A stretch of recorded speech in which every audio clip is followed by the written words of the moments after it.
No matter how strong you are, there are some people you must not go near them. Ṣé ra wọn lórí burúkú? IYABO OJO 20+. But pẹ̀lú 20+, IYABO OJO yẹn ṣe bọ́n dáwó fún ni. Ẹ̀yin èèyàn wa LIZZY ANJORIN ó ti advice gbogbo àwọn youth Nàìjíríà wípé kí wọ́n jìnnà mọ́ IYABO OJO. Ó ní wípé kí wọ́n jìnnà sí IYABO OJO. Ó ní àbàtẹnijẹ́ ni IYABO OJO. Àwọn ọ̀rọ̀ tí LIZZY ANJORIN tún sọ nínú láìfù dòdò ṣẹ̀ṣẹ̀ ṣe lénìí nìyí. Ẹ jẹ́ ká gbọ́ nǹkan tí LIZZY tó ní fún wa ní ìrọ̀lẹ́ yìí. Pẹ̀lú 20,000+ tó wọ IYABO OJO yẹn ṣe bọ́n dáwó fún ni. Ẹ̀sìn ẹ̀ náà wá wò ó. Ẹlẹ́yẹ̀ ẹ̀ náà wá wò. IYABO OJO lè jáde mọ́. IYABO OJO ti dewúrẹ́ gẹ́lẹ́gẹ́lẹ́ ó ti dàgùntàn jẹmọ̀jẹmọ̀. Aburú ti ṣẹlẹ̀ sí IYABO OJO. Ọjọ́ tí IYABO OJO àti Gistlover sọ pé mo jí gold. Ó mọye tó wá wò mí ni. Àwọn ò fẹ́ ru crowd IYABO OJO yẹn lórí views. Owó làwa ń gbà. Owó làwa ń gbà. Owó àwa ń tajà ni. Àwa ò fẹ́ orí burúkú tí IYABO OJO ń ṣe yẹn. Wọ́n wá wo ẹ̀sìn IYABO OJO ni. Kò kí ń ṣe wípé wọ́n wá barajà.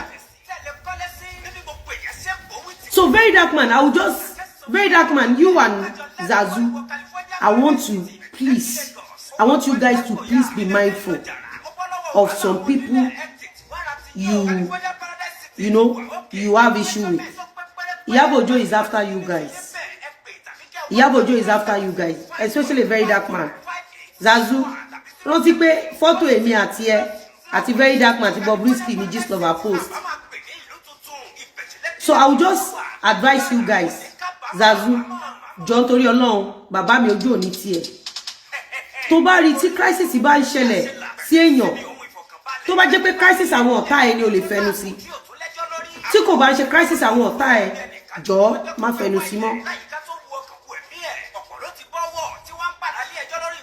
Ó ti yé, má fẹnu sí mọ́. Very dark man, please. If your enemies are in trouble, you can block them. But if cases are happening to some people, if they are not your enemy, please kindly apply wisdom. The first person that helped you, I don't know who brought the person's case to your table. Adimbi, you did not do show for that person. The person would have helped you a second time. And it was IYABO OJO that played you around. The person that brought issue of that person was actually lying. They brought fake story for you to attack the person, because IYABO OJO knew that it was that person that helped you the first time. I hope my message is clear. I hope my message is clear. So, very dark man, please, my brother, and I can as well call you my son. You are a man of integrity. You and Zazu, myself, remember Gistlover posted our picture, and since then, IYABO OJO has been stalking us back to back. He has released another video.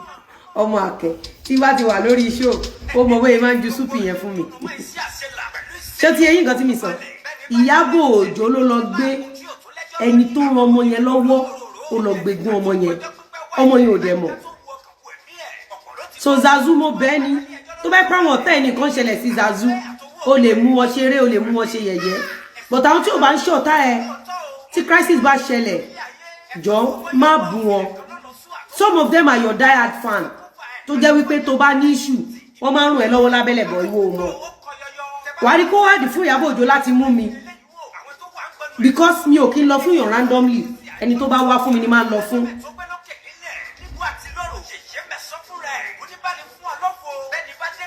Ṣebí 20,000+ tó wá wo ẹ̀sìn ẹ̀.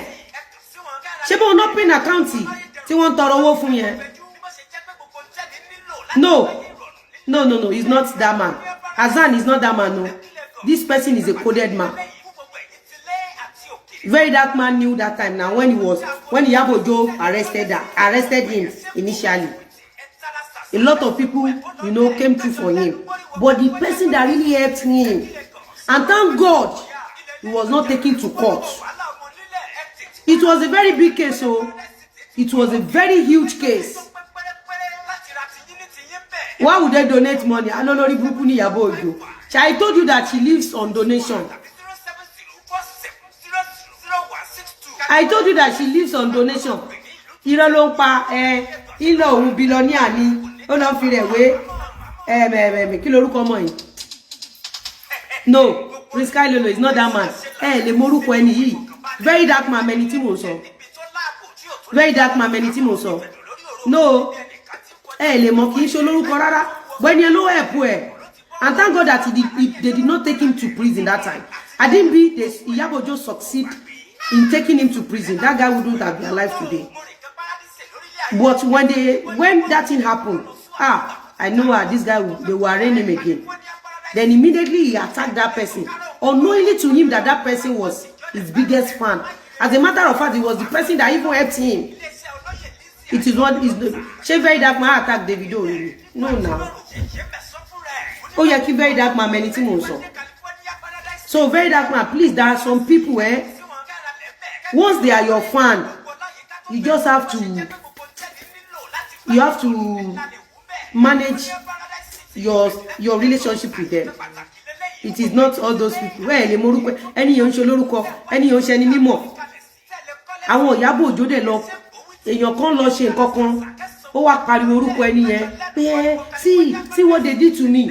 Very Dark Man wá jáde ó wá call ẹni yẹn out ó wá bú ẹni yẹn kan wo wo nǹkan tẹ́ ń ṣe kíní kan. Very Dark Man bú ẹni yẹn gan. Meanwhile nǹkan tẹ́ni yẹn sọ fake ni wọ́n kò mọ̀ọ́mọ̀ sọ bẹ́ẹ̀ kí Very Dark Man lè lọ bú ẹni yẹn. The moment tí Very Dark Man bú ẹni yẹn IYABO OJO lọ rí arraign Very Dark Man ló fi lọ sẹ́wọ̀n. So ti ẹ̀yin ẹ rí pé mo wà yìí mi kí n lọ fún yàn mi kọjá àyè mi ẹni tó bá wá fún mi ni máa ń lọ fún. Ó ti ẹ̀yin so Zazu mo bẹni so mo pé the other time so ti yé ẹ̀yin kan wà including èmi tí mo jókòó yìí ọmọ mi líle ni mí but bí mo ṣe le tó mo láwọn èèyàn mi because mo le síbi tó dá ni olóò jẹ́ pé kò sẹ́ni tó lè sọ fún mi pé èèyàn kan fìyà jẹ omi ní dá sí kó má lọ já ọmọ IYABO OJO. Àṣírí lẹ gbọ́ lẹ́nu mi lẹ́nu. Àṣírí lẹ gbọ́ lẹ́nu mi o. Anybody lè wá bá mi pé èèyàn kan ṣe kankan fún ẹ lọ station ọtí màá sọ nìyẹn ẹ gba station lọ because tó bá ṣọ́ra IYABO OJO máa gbé ẹ kọlu àwọn aláàánú ẹ. IYABO OJO ẹ rí pé nínú WhatsApp yẹn wọ́n béèrè pé àwọn wo ló ń ti Very Dark Man lẹ́yìn. Ẹni kan sọ bẹ́ẹ̀ nínú kíní ẹ pé ṣé iná lélẹ̀ ń bá lọ àbí iná ló yà tó ilé padà. Bá mi lọ sọ fọ́mọ ẹ pé bá mi sọ fọ́mọ pé kán lọ bọ́mọ ẹ ok wọ́n ti lọ dẹ́jọ́ ṣó ti yẹyìn nǹkan tí mi sọ. Ẹ rí wípé IYABO OJO àti àwọn WhatsApp group ẹ sọ wípé àwọn wo ló wà lẹ́yìn Very Dark Man. Òun ni mi kì í ṣe ń ṣe party mi kì í ṣe party tí n bá ṣe party gan mi kì í gbé àwọn contact mi wá sí party. I've known that with IYABO OJO for a very long time. Ó ti yẹyìn so dìbò rẹ pé IYABO OJO padà mọ̀ ṣe mọ̀ pé àwọn tó fẹ́ gbé Very Dark Man lọ sí court wọ́n máa ti sọ fún IYABO pé àwọn báyìí ló influence case yẹn.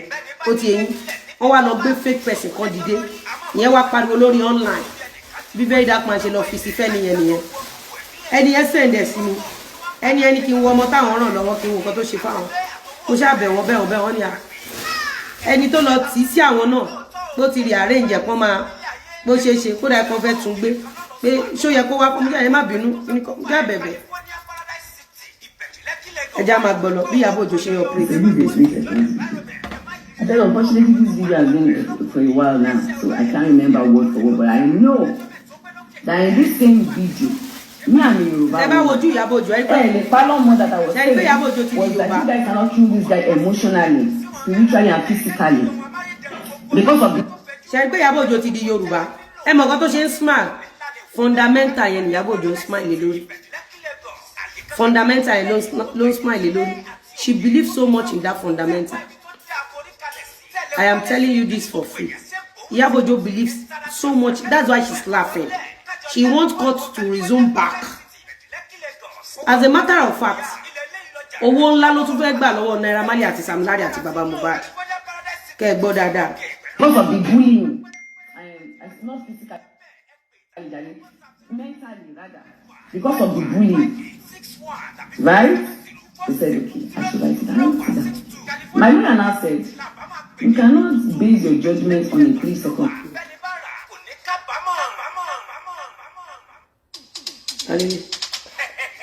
Okay, sọ fún pé àwọn aṣọ yẹn sórí wọn tí kò bá rí wọn kó dóde ọmọ tó wà ńbẹ̀ kí ẹ wá gbé ní sọ pé kó dóde àlà ọmọ ẹ wá gbá àwọn aṣọ yẹn fún lẹ́yọ kọ̀ọ̀kan. Ló wà là mo gbọ́. A máa wẹ̀ ẹ́ ẹja gbọ́ tiwa. This video was very long, so we need to watch everything. And I said, because in this same video that you are playing, I said, tá bá ṣe tán a máa wo Very Dark Man. Ẹ jẹ́ kí n analyze the show. Ṣé rí Very Dark Man victim ni? Lizzy Anjorin victim ni. Bẹ́ẹ̀mi ṣe máa tú orí burúkú tí Ìyábọ̀ Òjó ń ṣe. Ó yàtọ̀ sí bí Very Dark Man ṣe máa tú. So ẹ jẹ́ kí n máa ṣe eléyìí lọ. Ẹ jẹ́ kí n máa ṣe lọ. I said